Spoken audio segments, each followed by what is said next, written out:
Buenas noches, estamos acá reunidos para hacer el video del tema sobre tecnología de la materia de inserción laboral.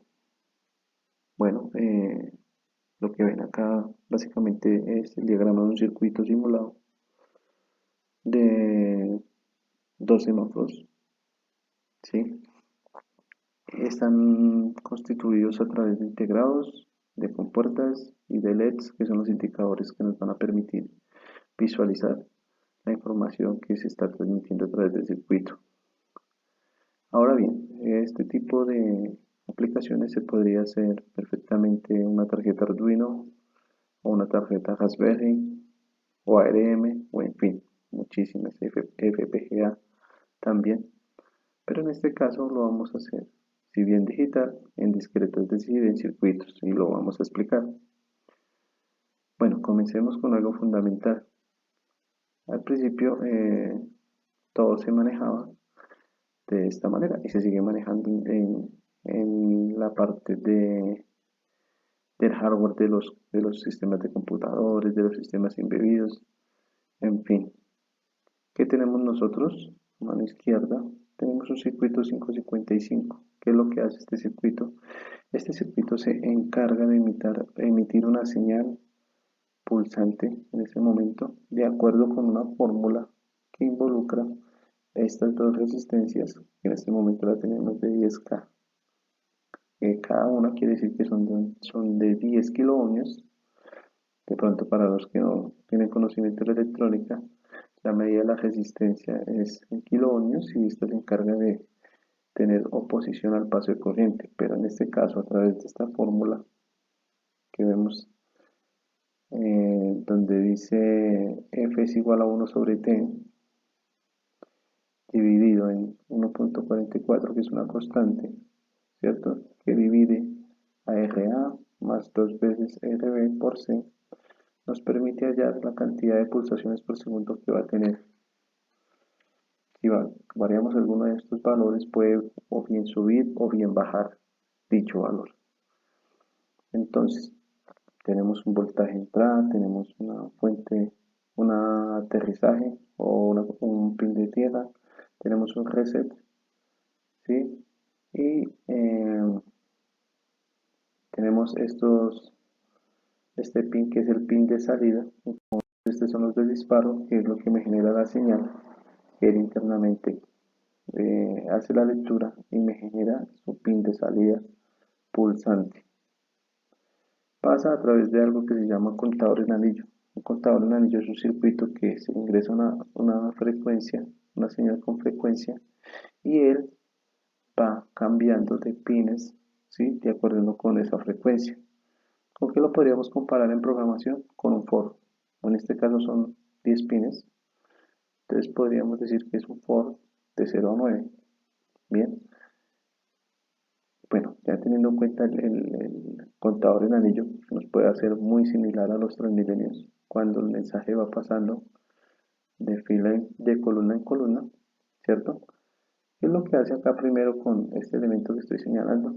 Es una compuerta de SOR, es una compuerta que nos permite, como lo hemos visto en programación, cuando hacemos un if, ¿cierto? Y tenemos dos variables, podemos utilizar, perdón, tenemos dos, en este caso, estructuras condicionales, que serían el AND y el OR. Pues esto es un OR. Quiere decir que si alguno de los pines, en este caso, ¿sí? O en programación alguna de las entradas está activa, su salida va a estar activa. Como vemos, las cuatro primeras están activas y va a otra compuerta OR que me permite alimentar, ¿sí? La salida de cada uno de mis LEDs. Como vemos acá, el segundo cuando llega acá, me activa el LED rojo y el LED verde, los va intercambiando. Cuando llega a la mitad, activa mi LED amarillo de mi semáforo a la izquierda y cuando llega al final me va a activar el LED amarillo de mi semáforo de la derecha, ¿cierto? Ahora bien, teniendo pues en cuenta esto, vemos de que el contador en amarillo lo que nos permite es que los 4 primeros pines me activen la información, ¿cierto? De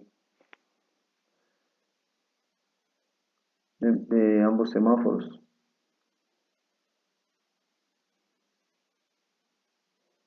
De ambos semáforos, pero dependiendo de qué. Dependiendo de la salida de cada LED. Como vemos, cuando se prenden los primeros, me va a activar este camino del LED verde. Y como un semáforo, cuando están las dos calles que hacen, intercalan los colores. Intercalan el derecho, el verde con el rojo y el rojo con el verde. Esta resistencia me permite limitar el paso de la corriente a través de ese LED. Es importante porque si no lo colocamos, ¿cierto? Toda la corriente va a pasar por el LED y lo va a fundir. Tal vez en la simulación no se ve muy enfocado así, pero en la vida real es de suma importancia. De hecho, los integrados son muy susceptibles a la parte de la estática, ¿cierto? Y de las fluctuaciones de tensión y también al sobrepaso de corriente. Entonces, estas resistencias nos permiten a nosotros poder limitar esa corriente y que nuestros LEDs no se vean afectados. Ahora bien, si nosotros lo vemos acá, podemos ver como si esto fuera un if, ¿cierto? Con 4 variables, ¿cierto? 4 variables diferentes donde se está evaluando si alguna de ellas es verdadera, como vemos acá, encienda la salida. Y acá tenemos dos compuertas del mismo tipo, que son de tipo OR, ¿cierto? Y también nos indican que es como si fuera un if con 2 variables que se estuvieran evaluando. Entonces, cualquiera de ellas que esté activa, ¿cierto? Nos va a permitir activar la salida. Y bueno, pues, siendo más, espero que haya sido de interés. Digamos que muchos de estos componentes se los utilizan los computadores.